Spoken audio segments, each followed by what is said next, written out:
interview is with Mr. Yehuda Avner, who's being interviewed by Naomi Bar-Yoseph. Mr. Avner, we're interviewing you today as you were a member of Bnei Akiva in the late 40s and early 50s. And you, for example, participated in the Bechad Noah Hachshava scheme at Thaxford Farm. But before we start on the Bnei Akiva story, can you please first briefly trace for us your activities within the Anglo-Jewish community before coming to Israel, and then your activities here in Israel up to May the 25th, 1983? Well, let me try and get my memory working. You must bear with me. By the way, you don't have to. You don't want it to go. I come from a fairly classic Anglo-Jewish background, as it was in those years before World War II. My parents had immigrated to England prior to World War I, settled in Manchester, and please, as we go along, if I am giving you any information which is not relevant to what you're looking for, you let me know. Yeah. They settled in Manchester, and in the what presumably could be called the ghetto of those days of Manchester, in strange ways area. My father ran a small drapery shop. There were 7 children, born to them, and the youngest. December 1928. And we were a Orthodox synagogue-going kind of family, very close, very much part of the community. However, almost primitive were the institutions of the community in those days. There was no such thing as a Jewish school. Life was divided between the public school and cheder in the late afternoon. I look back upon my Jewish education, my formal Jewish education in the cheder, as having been minimal, but nevertheless warm. I have nostalgic memories of the Rebbes I had.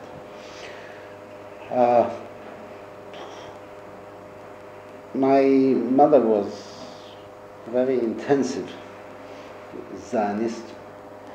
Looking back in the perspective of time, she was a great admirer of Jabotinsky. A name that meant nothing to me until much later on in life.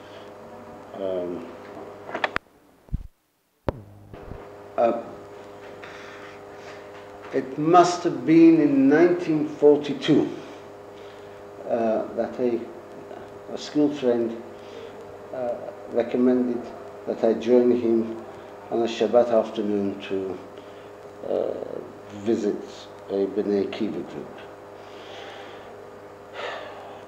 We, the Anglo-Jewry of those days, had no youth movement until the influx of the Jewish refugees, particularly from Germany,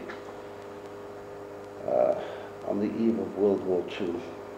I recall vividly in cheder this large poster of Habonim, which in those days was considered to be a scout movement with an orientation towards Eretz Yisrael. It was not particularly religious and not particularly non-religious, but I think within the orientation of the family from which I came, it was a little bit left of the kind of religion which was conducted in the home. And I felt no urgent need. My my two older brothers had no association, and obviously as a youngster in the family, I was very much influenced by them. But there came this time, I think it was 42. So now I recall, it all began with a sister of mine who became associated with Bachad. And she was telling me as about this youth movement, B'nai Akiva. So when this friend came along, I joined him on that Shabbat afternoon.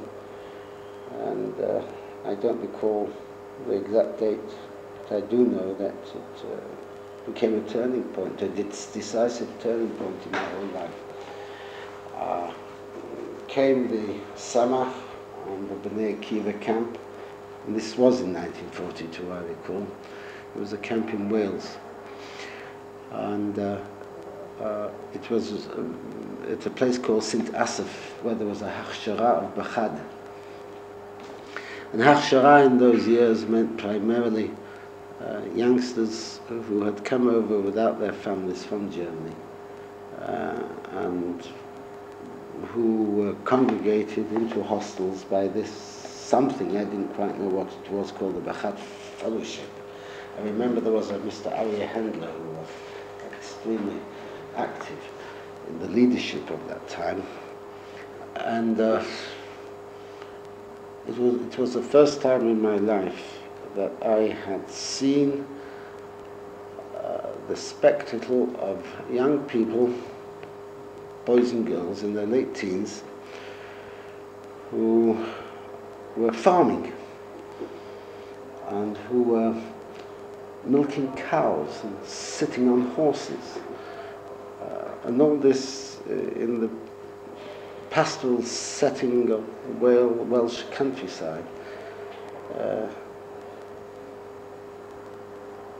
Again, looking back in perspective, instinctively I saw this was emancipation.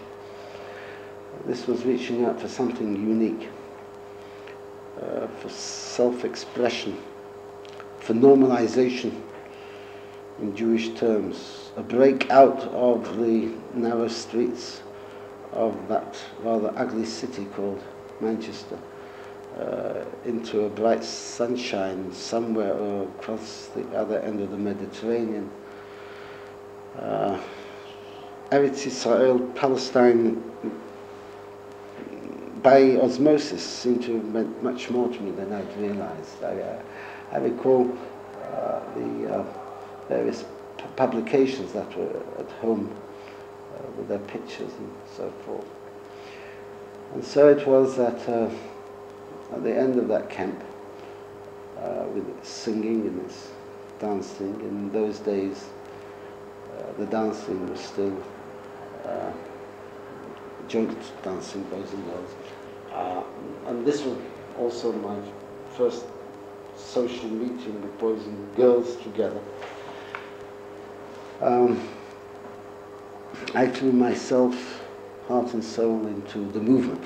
The word movement was much more than an organizational setup. It was an atmosphere, it was a camaraderie, it was adventure, it was an idealism. And then as the months went by and we began to hear more and more about what was happening to the Jews in Europe, what was originally a will and a wish became a fierce and passionate resolve that I must join this organization with its hachsharot in order to prepare myself to go to Eretz Israel. And in my last year of school, my powers of concentration were totally focused upon preparing myself for what I thought was my duty and destiny in life. This sounds terribly platitudinous today, but casting my mind back, it was an irresistible urge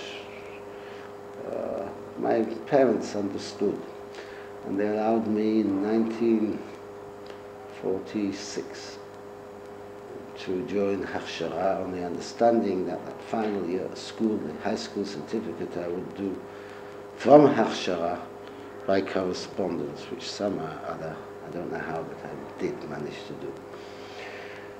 And then there I was at Thaxted. It was a very sparkling experience, living within a kibbutz-style kind of life, but very intimate group. Blistering my hands, feeling very proud of visiting the family back home, knowing that I was a horseman. And then I graduated to a tractor. And the total atmosphere was of geographically already being in Eretz Yisrael. We were, today you would call it, I presume, a commune. In those days it was a little acre of Eretz Yisrael in Essex. We studied and we worked and we danced and we sang, and it was true drama. And particularly knowing that the ultimate chapter, the actual travel to Eretz Yisrael, was yet to happen. That anticipation and expectation was there constantly. And then something, to me, almost miraculous occurred. I was selected as part of a very small group to come to Eretz Yisrael. This was in 1947, to the Machon, what's it called? The Machon Hachsharat Madrichim. Maybe yes, the Youth Leadership Institute, which had just been set up by the Jewish Agency, the World Zionist Organization, here in Jerusalem, under one by the name of Dr. Ben Shalom. And I left for Eretz Yisrael. This was in November 1947 on a small Greek ship called the Aegean Star from Marseille. There are moments that are indelibly imprinted on one's memory. Having been brought up in England during the war, the very act of getting out abroad into, it was not only another continent in Europe, it was another planet. That's where all those horrendous things had happened. World War II had raged. So, and Marseille and watching the refugees, the DPs from the camps boarding ship with us, we were only about half a dozen from England. Most of the passengers were DPs.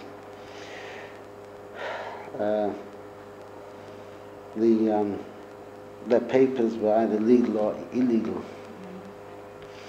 Then the other indelible imprint is at first sight, as dawn breaks over Haifa Bay. In those days, one didn't fly to Eretz Yisrael, one came to Eretz Yisrael. Seeing Haifa through the mist of that November morning was one of the most incredible, beautiful sights I'd ever seen. And the boat docks, and we were thrust into the reality.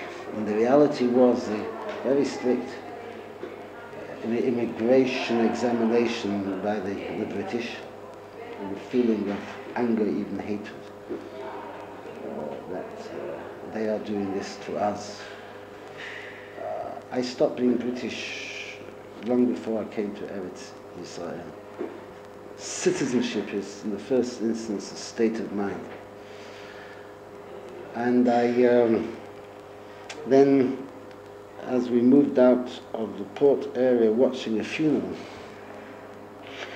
there'd been some atrocity by somebody, I don't know what, and a number of British soldiers had been killed, and they were bringing the coffins to the port area to be transshipped back home.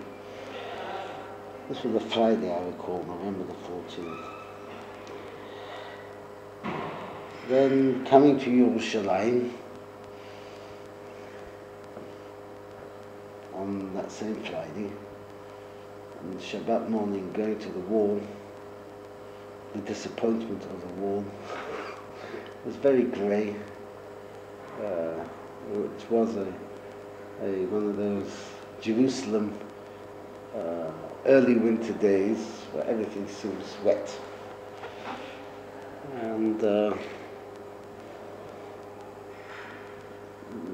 what is now to me the kotel, which is a very important part of my psyche, I think, post-67, I was expecting too much in 1947. In Jerusalem, the Machon Madachei Chutz La'aretz, that's what it was called. Machon Madachei Chutz La'aretz was then about 20 odd of us from different parts of the world. And we were in a place called Pension Reich in Beit Kerem. We were the pensionerim of Pension Reich, and that's where the Machon took place. And the intensive studies, good fun. And Jerusalem celebrated that incredible night of November the 29th, 1947, when the United Nations General Assembly voted in favor of partition, meaning the Jewish state, and we joined in the revelry. We were going to have statehood. And then the shooting began. Now, in England, I had known a girl by the name of Esther Kalingold, who was 4 or 5 years older than me. She had been working with the refugee kids who had come, the survivors from the Holocaust. She was a teacher by profession, and she had volunteered to Windermere, where there was a hostel for them. And in early 1947, she came to Eretz Israel as an English teacher at the Evelina de Rothschild School. We were in the same unit in the Haganah in Jerusalem, and she would often tell me about her younger sister, Minnie. Well, to cut a long story short, when the old city fell in 1948, she had volunteered for service in the old city. She was killed. And I subsequently married Mimi, and we now have 4 daughters, one of whom is Esther.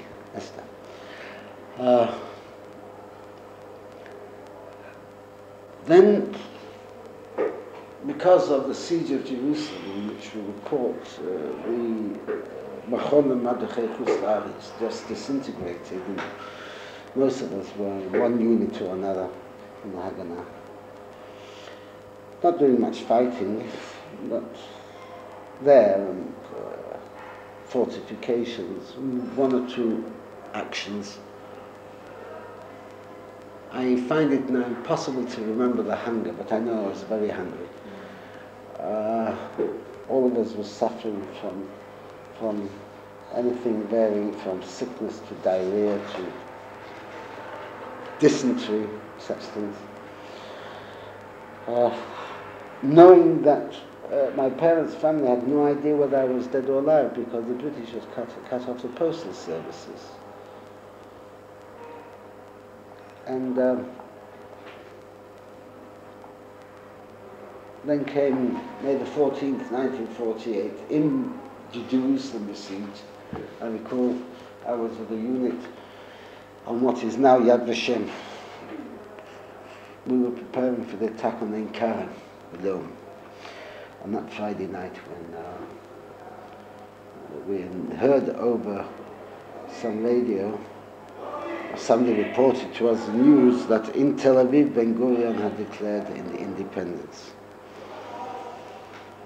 It was in the first Hafuga, the first truce in June of 1948, that I and a few of us left Jerusalem. Remarkably, how we did it, we were on a convoy that went through the Jordanian lines at Latrun. And it's not clear to me exactly who and how that was arranged. I remember it took us 9 hours to get to Tel Aviv. And on arriving at Tel Aviv, we heard shooting and a massive black pillar of smoke rising from the area of the seashore.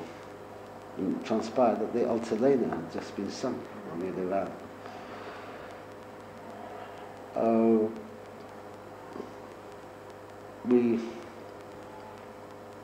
To cut a long story short, after that, I did two things. I joined the Garin, which meantime had come from England, from Hachshara.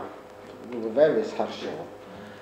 And they had come mainly to Avner to prepare themselves for Kibbutz Avner, to prepare themselves for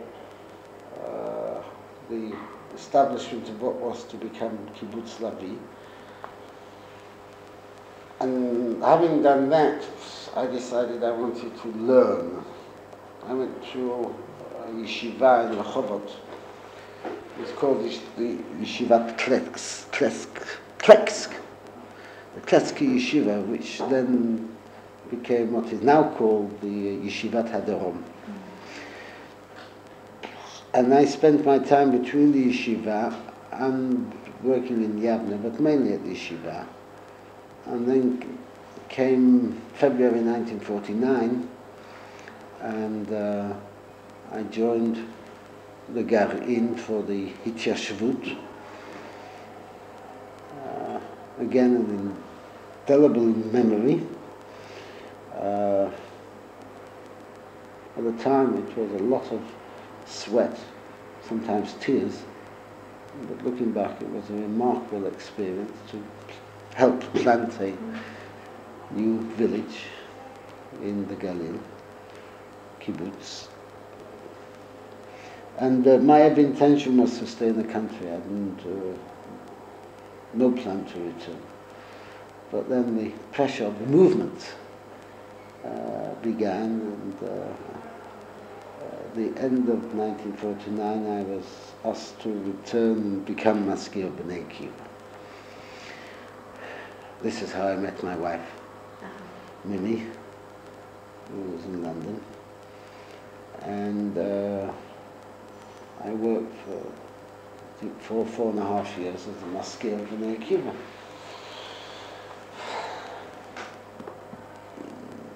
Then it was a movement of first of all, of Hachsharot.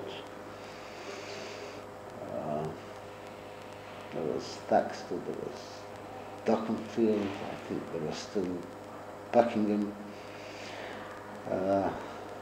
Maybe I've forgotten one, maybe two others. It was a movement of very intense activity nationwide. I have no idea what numbers we embraced, but I did a lot of work on programming, I did a lot of traveling. I got to know something about Anglo Jewry in depth. And here again I went to live in what one would call today a commune. We had in North London, in Stamford Hill, in 70 Kaysnath Road, we had a Beit Bachad. It must have been anything between 10 and 15 people living there, either working in the movement offices or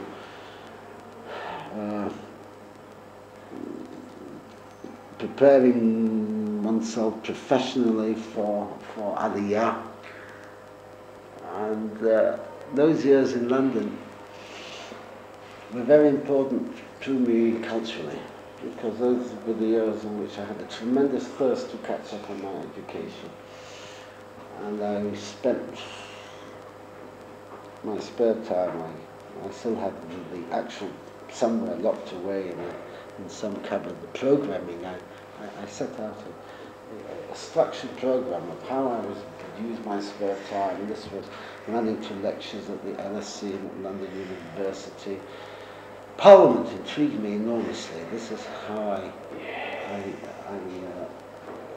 was introduced into the world political scene, and I began reading avidly everything I could get my hands on World War II. And then I became very interested in historical biographies.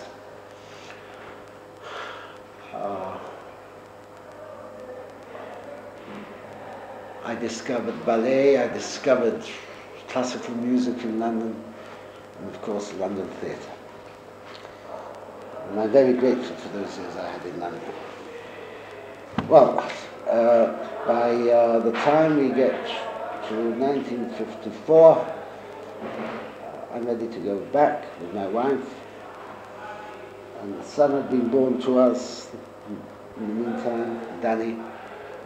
And I thought that it was right and proper that just as I had had hachshara, that Mimi too, my wife, should have hachshara.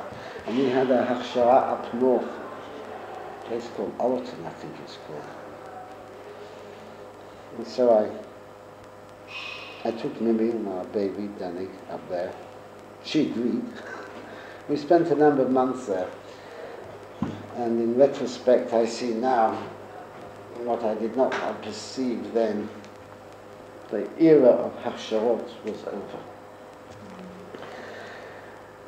I also understood something that when you have a bureaucracy and an establishment, it has a tendency for self-preservation even after it had become obsolete.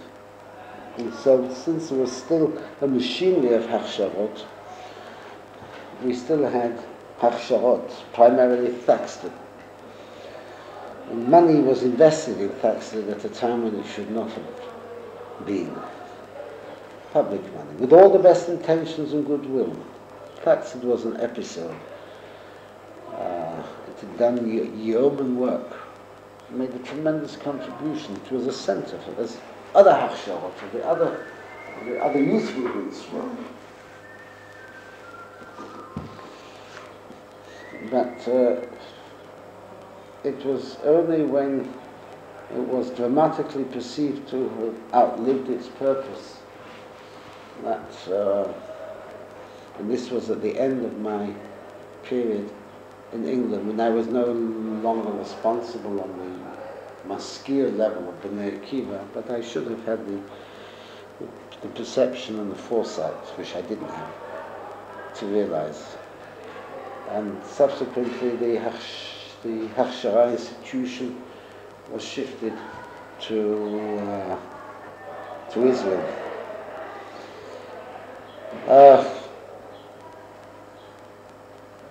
Coming to Israel, I naturally went back to Kibbutz Lavi. There is an old saying, חבר עוזב את הקיבוץ או בגלל שיש לו אישה או בגלל שאין לו אישה. Father leaves the kibbutz either because he has a wife or he hasn't a wife. And the distance from Hendon from where my wife comes originally, and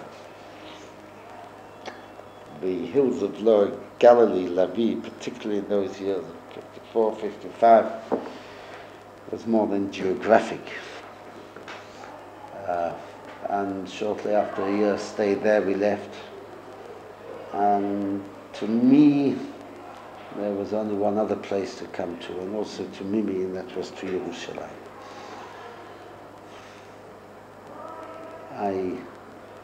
Thanks to my experience and reputation as maskir in Bnei Akiva, I was offered a job in the Mador, the religious section of the Youth and Hechalutz department of the World Zionist Organization, which was still being directed by this Dr. Ben Shalom, who was the founder of the Mechon.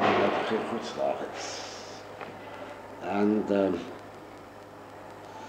I was given the task of helping to organize youth centers in the Mabarot,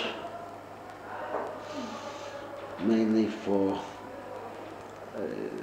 youngsters, children from the Oriental countries.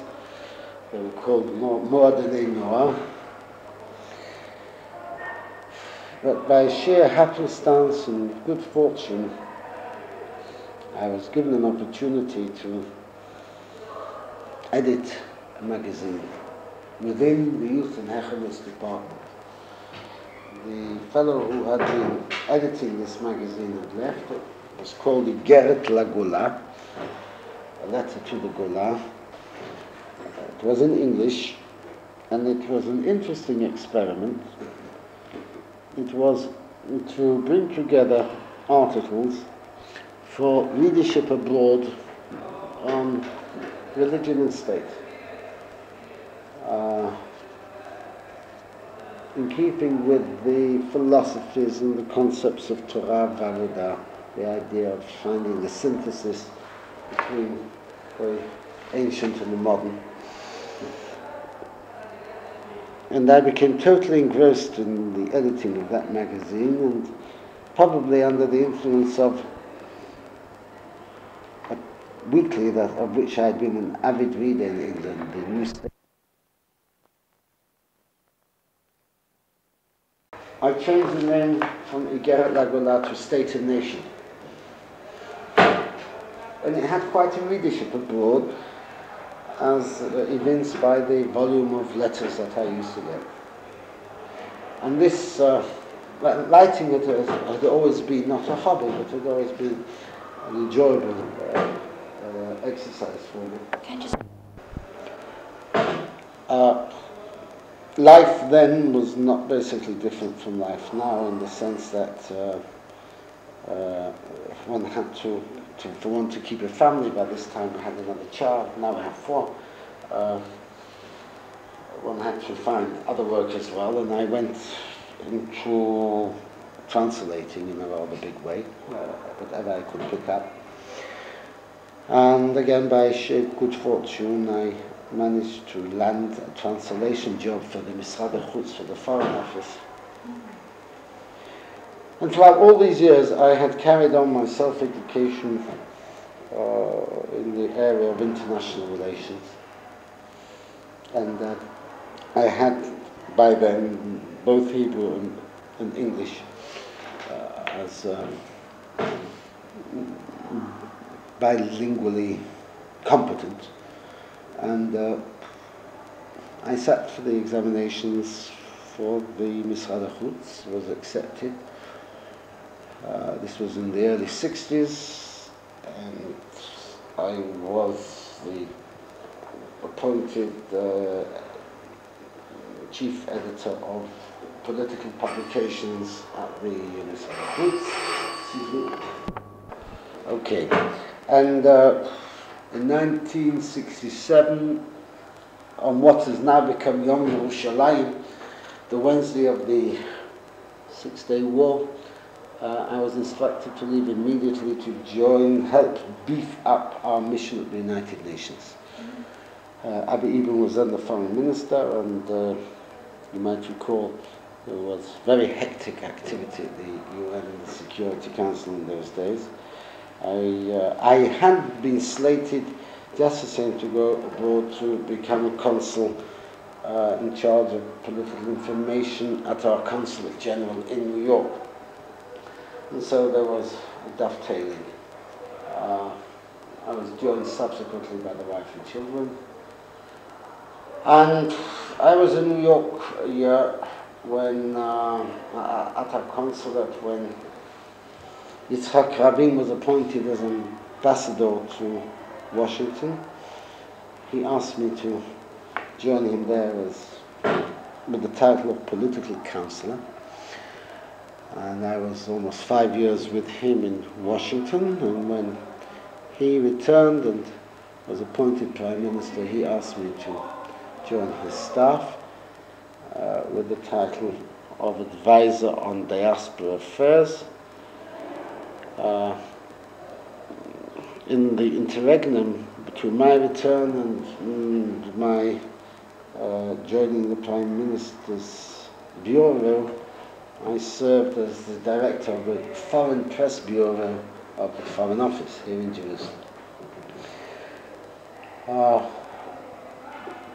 When the elections of 1977 took place and Menachem Begin came into office, to my surprise, he asked me to stay on with the title of advisor to the Prime Minister.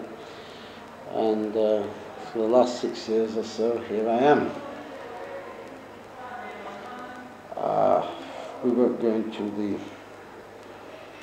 nature details of my job because it's not relevant to your major question. That, in brief, is my story of my life here in the country. Very interesting. Very interesting indeed.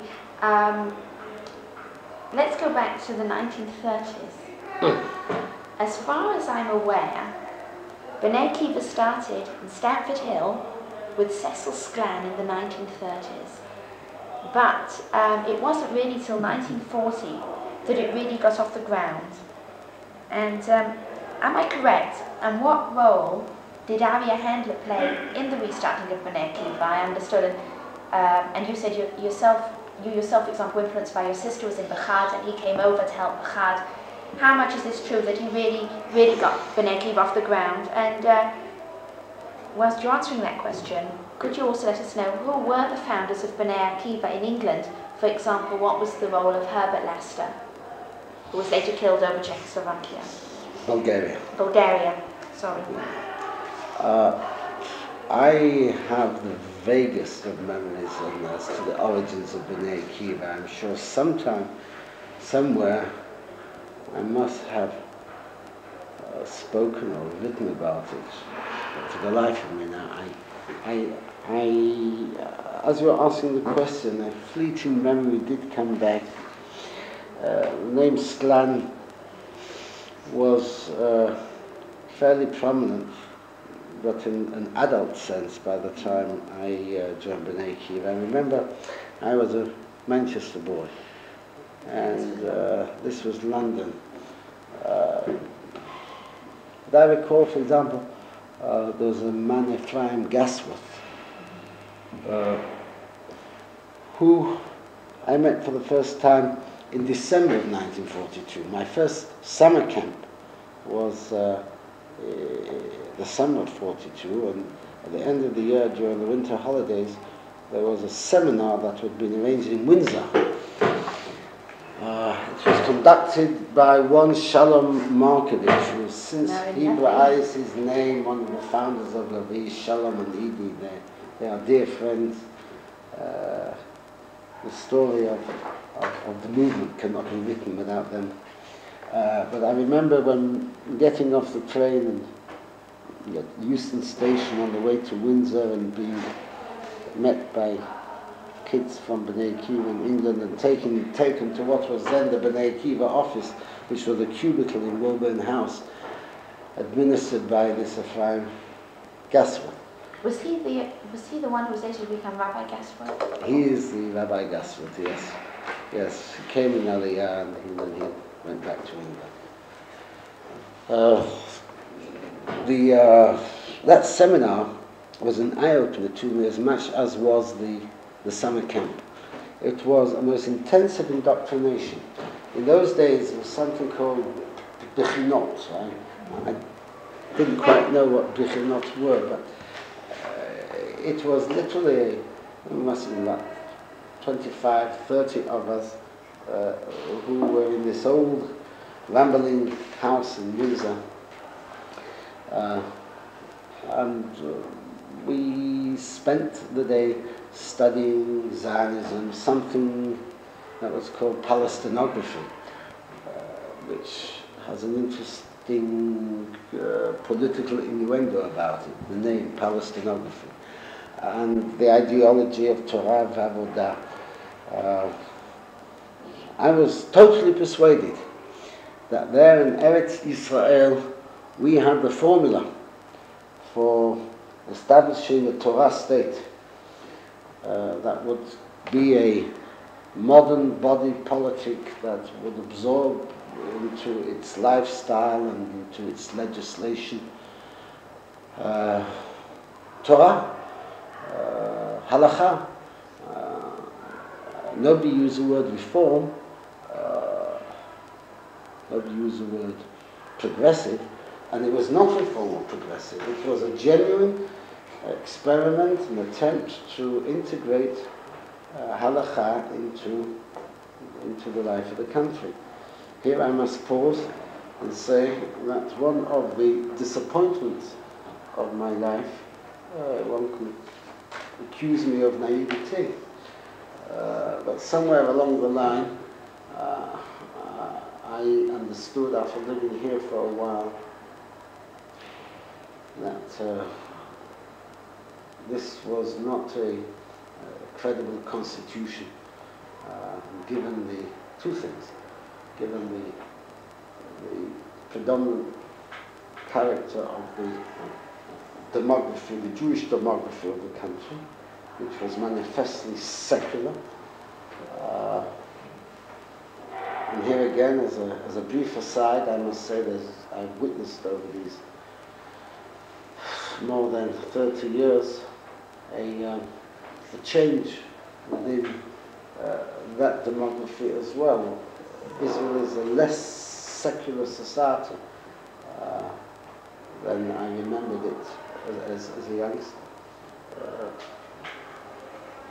In those days, shortly before the establishment of the state and in the 50s, the young Orthodox boy did not walk around with a kippah sruga on his head. It was not done. The usual headwear was a beret, a little blue beret. We didn't have heroes of our own. All the legendary heroes belonged to the other camp. The Ben-Gurions and the Dayans and the Yadins of those days, the Ben-Tzvis, and I suspect that we were a little embarrassed over the fact that we were following the others rather than leading. Ostensibly, we had all the answers to all the questions, and yet, that question, it was left hanging. Also, we who were associated with the kibbutz, with the chalutz movement, were very much aware that we were latecomers to the chalutzic scene. We had not founded the Ganya. And one of the things that I perceived as time went by, a question which demanded an answer. Why was it that in the war of 1948, the kibbutz movement, to be the worst hit in the war, was the kibbutz dati? It was because they had established their kibbutzim mainly in the most exposed of frontier areas, whether it was Kfar Etzion, whether it was the Beit Sha'an Valley, and the casualties were relatively the highest. The fall of Kfar Etzion, of the Gush Etzion, left an indelible impression on me. I had friends there. So I do not recall this other legend of how Bnei Akiva originally came into being, who established what. By the time I'd entered into it, it was already a movement. Now, as I said at the outset, it was a movement had been given its momentum by the influx of young Jews, mainly from Germany, who already had a long tradition of Zionist religious reasonings. And the tone and the atmosphere was very much established by them. For example, I learned, if you want to call it the art of debate, of discussion, I was impressed how these people loved to argue issues. Thinking about it now, I give them high marks because they were talking conceptually, experimenting with ideas. I found it tremendously exciting and stimulating. So, in those days, the most prominent name was Aryeh Handler. To this day, I don't know whether he was officially a shaliach in England, whether I know he'd been here. I knew he knew Hebrew. Anybody who knew Hebrew was known, was identifiable. But he was the driving power, I think. Also, with him, through him, in association with him, the Bechad Fellowship was established, which was the reaching out to the broader community. And there, the name Oscar Philip looms very, very large. Thinking about him now, he must have been a very unusual man. Oscar Philip. Yes, a man of vision.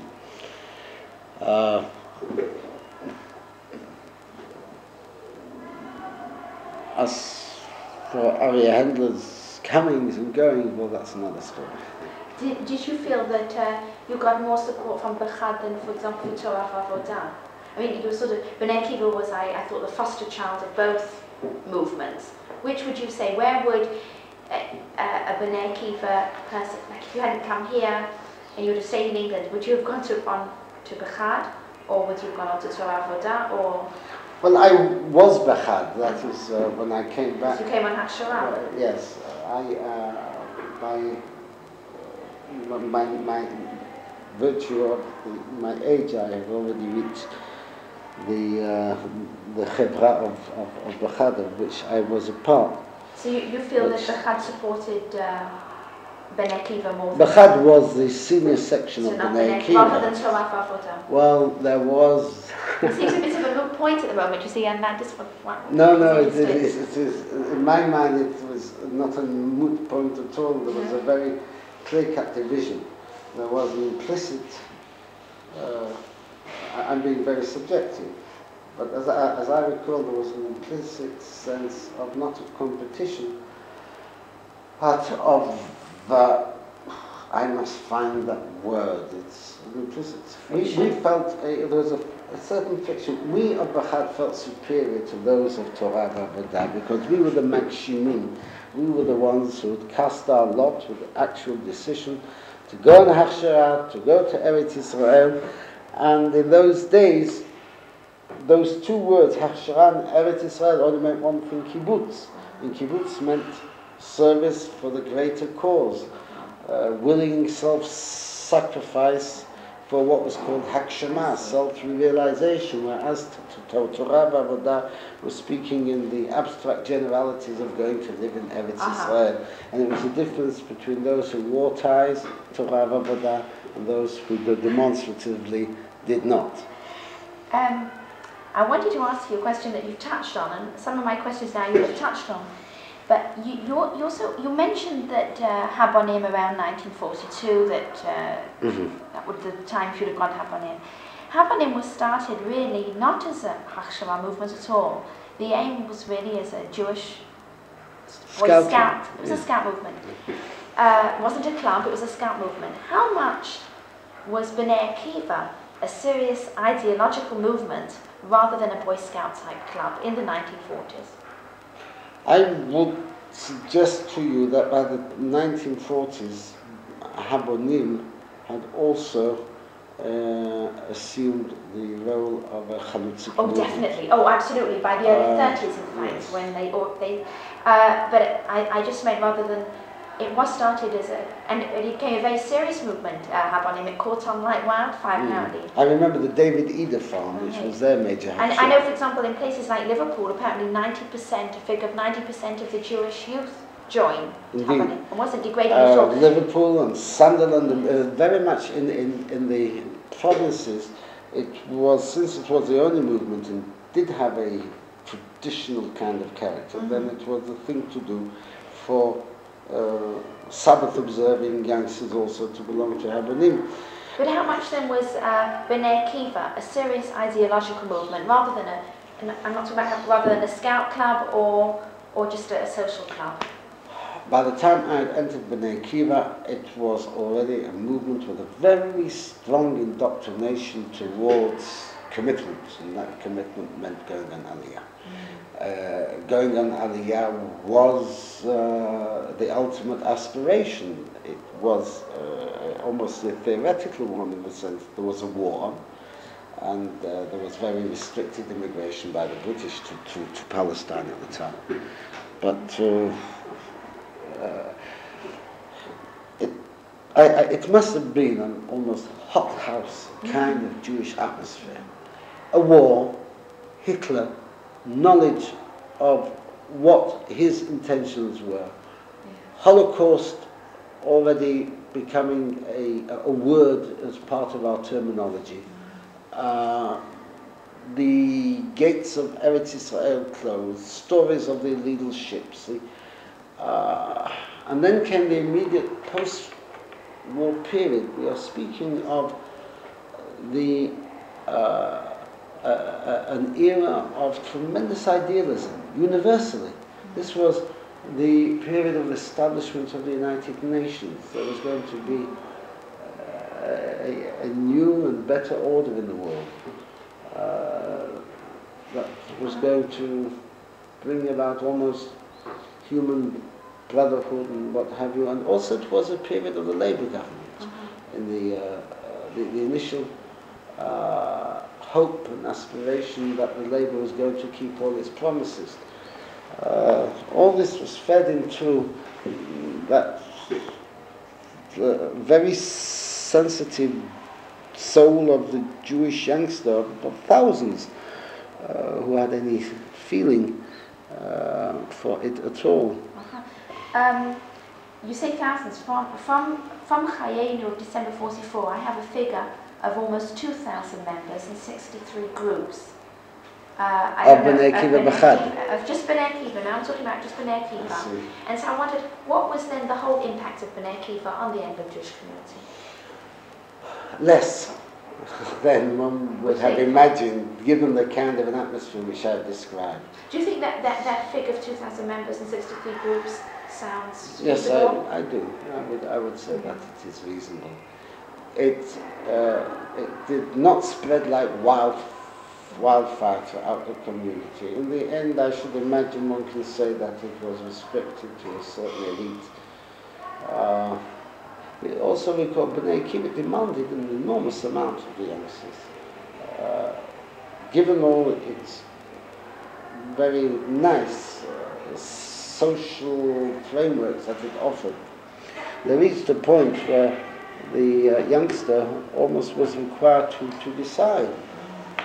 Either you're going to take the next logical steps, or by definition, willy-nilly, you found yourself gravitating elsewhere. And there was Torah V'Avodah. I see. How would you evaluate, you spoke about the camps and educational value of the camps, and you spoke about the bechinot, and you've spoken about what was demanded of the B'nai Akiva members. How would you indeed evaluate the role B'nai Akiva played in educating its members to read Judaism, read Zionism? Because like you mentioned, you didn't learn too much in the Cheder. Do you think you got this really... I got Ivrit through B'nai Akiva. I got a much more wholesome kind of traditional ritual through Bnei Akiva. We had our own minyan, our Friday night service with its singing, and our Shabbat morning services, where we were compelled willy-nilly, for example, to learn Kriyat HaTorah. That I got from Bnei Akiva. Then Jewish history I got from Bnei Akiva. It was a subject that was simply not spoken of in the kind of educational ambience in which we were brought up. Not yeshiva. There was a dichotomy there. Yeshiva was looked upon with some askance, primarily because the traditions of yeshivot in England were such a far cry from the yeshivat b'nei Akiva that we know it today. I think that one of the losses of Anglo-Jewish education is that it has not succeeded in establishing that pattern of yeshiva high school, which they have been much more successful in doing in the United States. The general Orthodox yeshiva day school thrust is towards the Gateshead kind of yeshiva, as opposed to the States. But there again, we're talking about a community of 400,000 as opposed to 6 million. Right. So. I understand that in 1945 the Hachshavat Noah started on the Bechad farm with you aged 16 to 18, and you were not in the first lot, you must have been in the second lot. That's right. And you would, and am I right, you devoted half your time to these Jewish and secular studies, and half your time to agricultural training, and your secular studies were able to matriculate, as you said.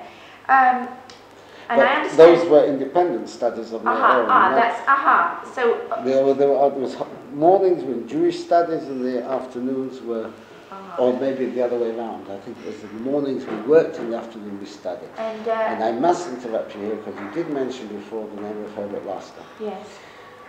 And I would like to say a few words about him. Please. And you speak about Hachshavat Noah. There's another name, and that was Herschel Zinger.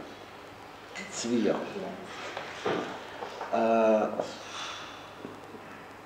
First about Herschel. He was our teacher at the Hachshavat Noah. And not only was he a teacher, he was also a friend.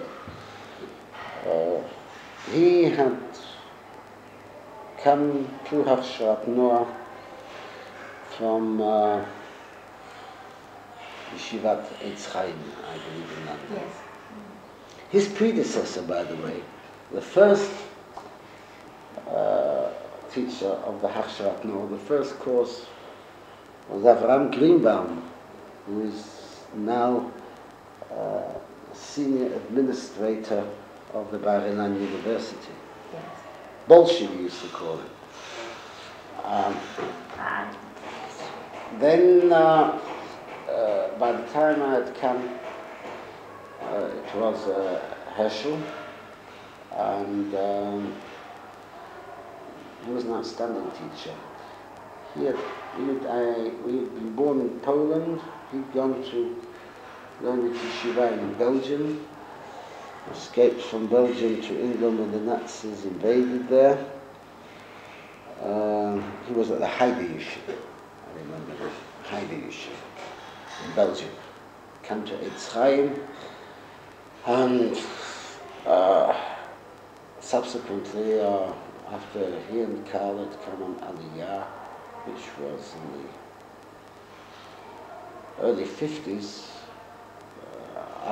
they were in Kibbutz Laviv for many years, and then he went on to become one of the outstanding scholars with his expertise on Harav Kook and the book that he wrote, Mishnato Shel Harav Kook, and of course an activist in the Oz V'Shalom movement, which is a religious movement which advocates, it still exists, another political solution for the Israel-Arab conflict than that of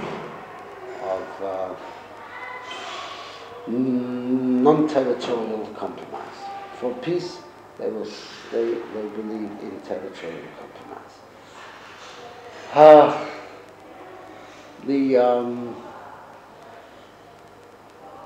Herbert Lastot. Herbert I worked with when I came back from Eretz Israel at the end of 1949. I worked with him in the Bachad office.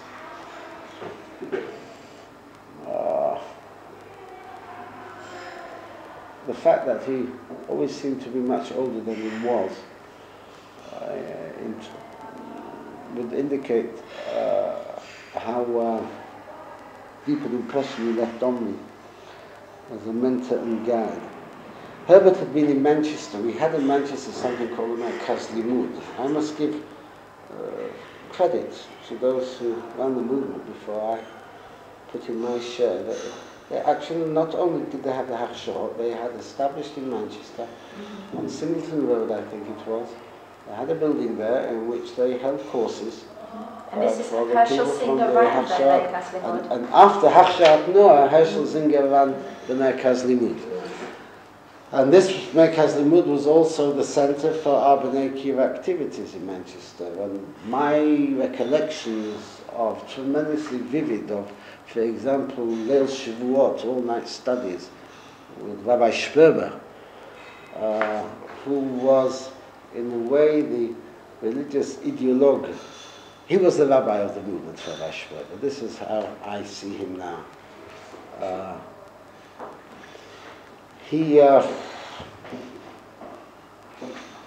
Herbert, when I was working in the B'nai Akiva office and he was running the Bachad Fellowship, we lived in the same Beit Chalutz in Keznach Road. He was by then married and had a child. And when my wife and I and child came on Aliyah to Lavi, it was once there, I think on Tisha B'Av, that we got the news that the plane had been shot down, the El Al plane had been shot down over Bulgaria. My brother-in-law, Asher, he took over from me as Maskir B'nai Akiva when I finished. Asher Kenny, Mimi's brother. I recall that in the context of he was the one who conveyed the news to Lavi. So those are those three names that were very prominent. And then there was another name, a very important name. The first director of the Merkaz Limud, from whom, as I recall, Herschel Singer took over, was Hans Heinemann, who later insisted on being called Yosef Heinemann. He, in a way, represented for me, and I suspect for others as well, something of the true tragedy of Hitler and what he had done. Because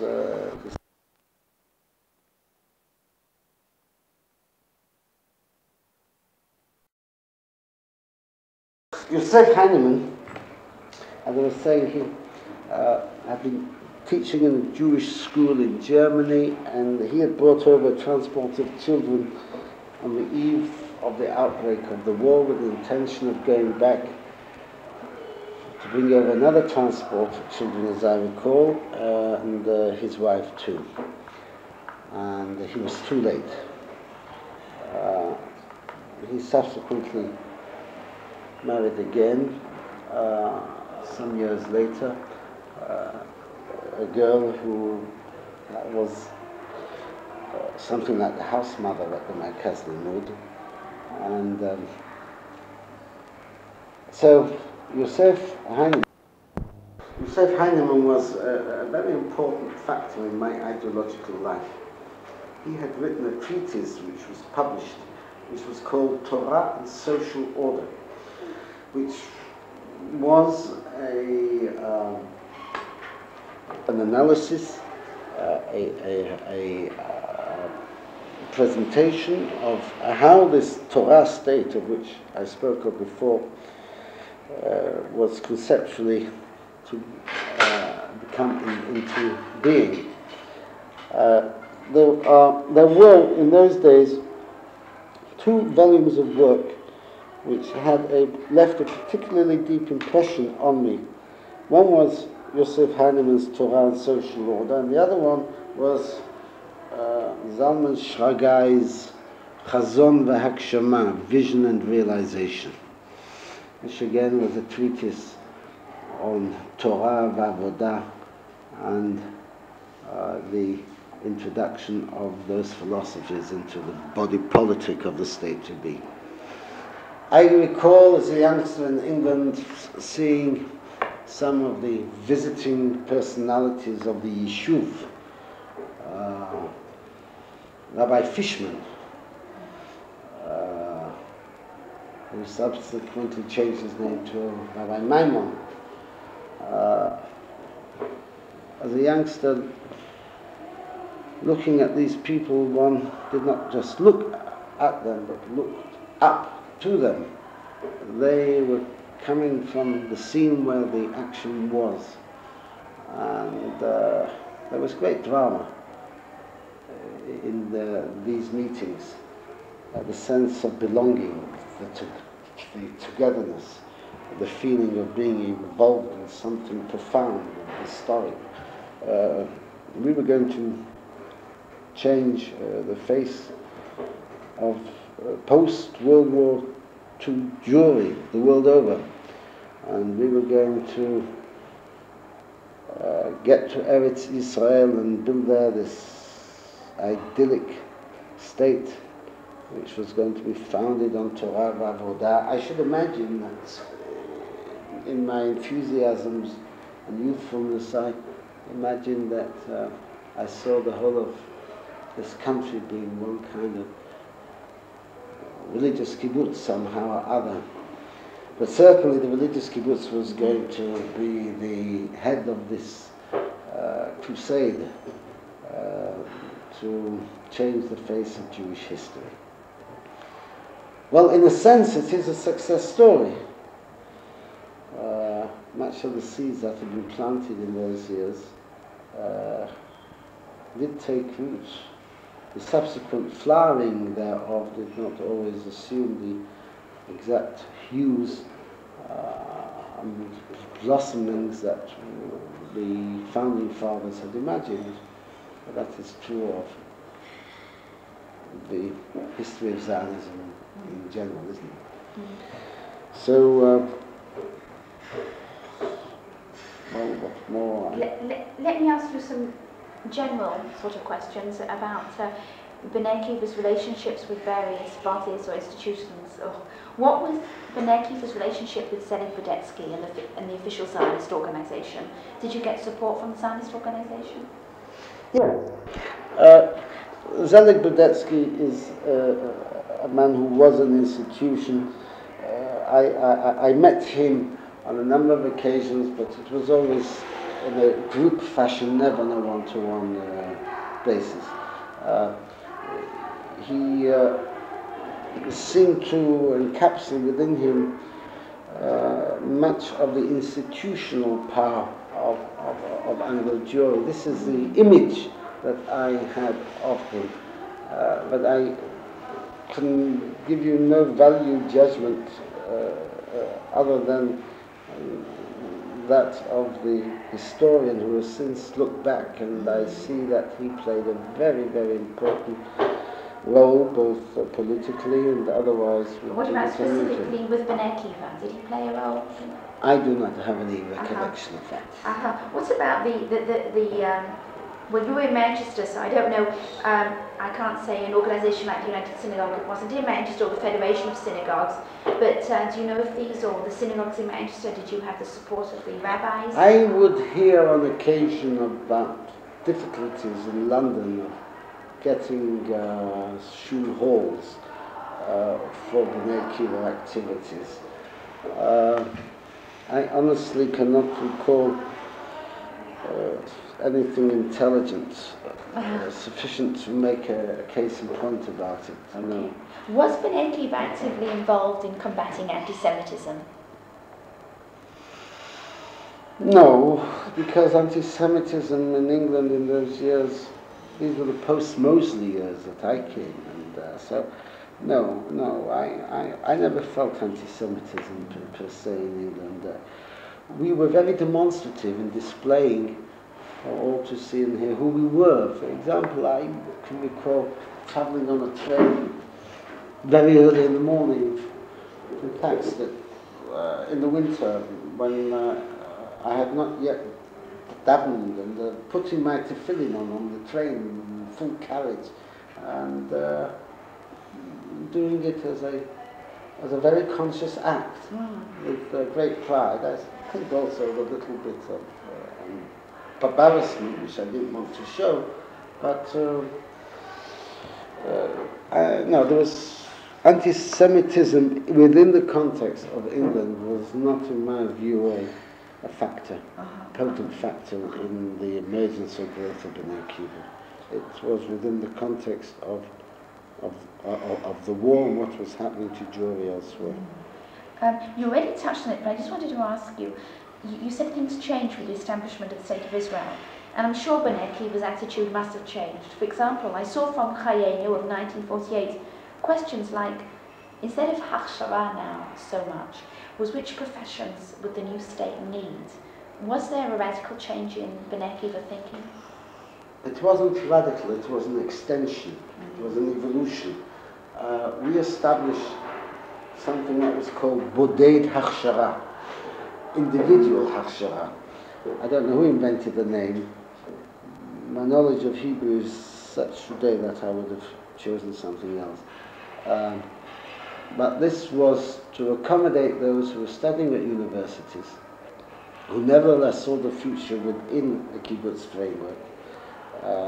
Whereas outside the immediate focus of the Beit Chalutz, where there were quite a few people who I mentioned before were studying various professions, there were those others spread across the country. I recall vividly I had a blue notebook of the names of the Boded Hachshara people in it, who got special attention and particular material and who were given, who were engaged and involved in all kinds of activities to make them feel they were part of the Hachshara mainstream. Right, I see.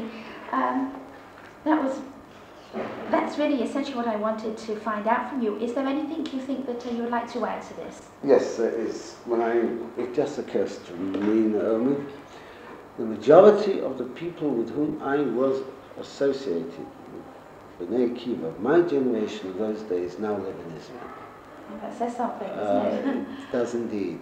I'm speaking about those who were intensively active within the movement, Hachshara, Boded Hachshara.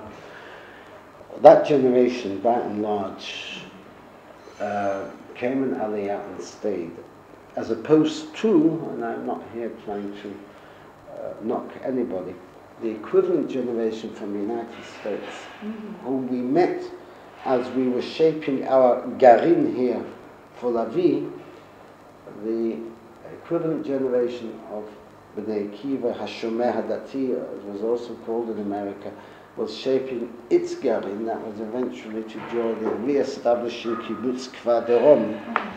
Very many of them left. And this says something for Anglo Jewry and for the nature of the education that we had received within the movement. It's fascinating. Thank you. There's a further question I would like to ask you, and I think you might like to answer this question. B'nai Akiva's relationship to Habonim. I'd like to know, did you look on Habonim as an ally or competitor? One reason I'm asking this, I had an interview of the president of the FZY in the late 1930s, and he looked on everybody as an ally. I wonder, did you look on Habonim as an ally or competitor? And Habonim in the 1930s was not like the distinction nowadays or later days where religious youth went to Bnei Akiva and non-religious went Habonim. You had religious leaders in Habonim, like Koppel Rosen, who was also for Bnei Akiva. Would you just like to throw out some thoughts on this?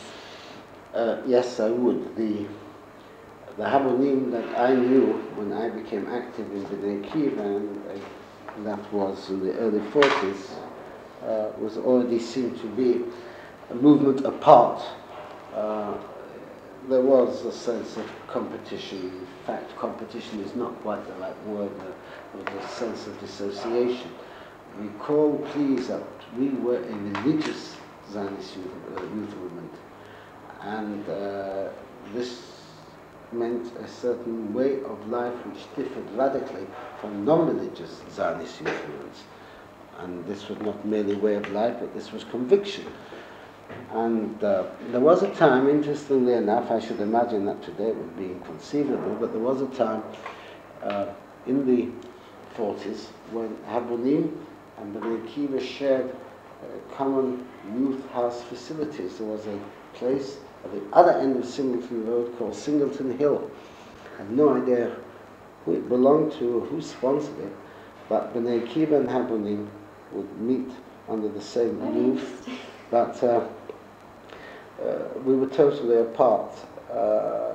We would hear all kinds of stories about Habonim. I'm sure Habonim heard stories about us, but there was no liaison, no fraternizations.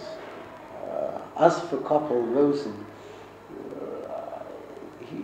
he became an almost, in my view, historic figure within the Anglo-Jewish community.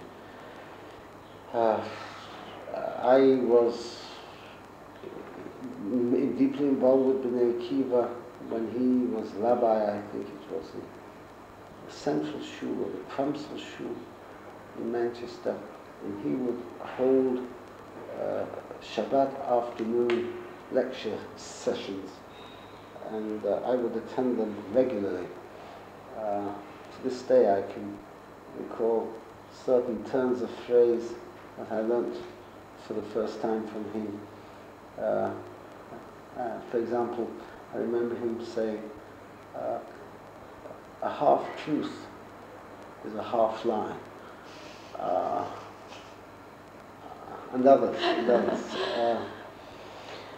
I would put him among the first ranks of those rabbis who had a profound influence upon us and Jewish youth at the time. And then I remember vividly hearing him speak about, this was after the state had been established, this was in the 50s, speaking about a dream, a vision he has of building in Tzfat a school which was going to be unique throughout the Jewish world. It was going to bring together the intellectual elite of Jewish youth throughout the world in order to educate them and train cadres of leadership. Subsequently, I was told that Carmel College was supposed to be the forerunner for that school, and I don't know whether this is for publication or not, but at the wedding of my nephew, Michael Gillis, to Koppel's daughter Angela, just a year ago, at Carmel College, my wife and I were there for the occasion, seeing Koppel's portrait on the wall of Carmel College, and seeing him as I remembered him as a youngster, and my telling the Rosen boys, Jeremy and David and Mickey, sharing with them this memory that I had of their father. And it's only a few months ago that David, who is now Chief Rabbi Barron, came to me to the office to tell me that he and his brothers were tremendously interested in this recollection that I had, and they are considering the possibilities, the ways and means of fulfilling that dream of their father, and wanting guidance and advice on how one might go about it here in the country. When I see that in writing, I'll know whether... You'll decide whether you want to delete it or not. Yeah. Thank you very, very much. Thank It was you, fascinating. Thank you.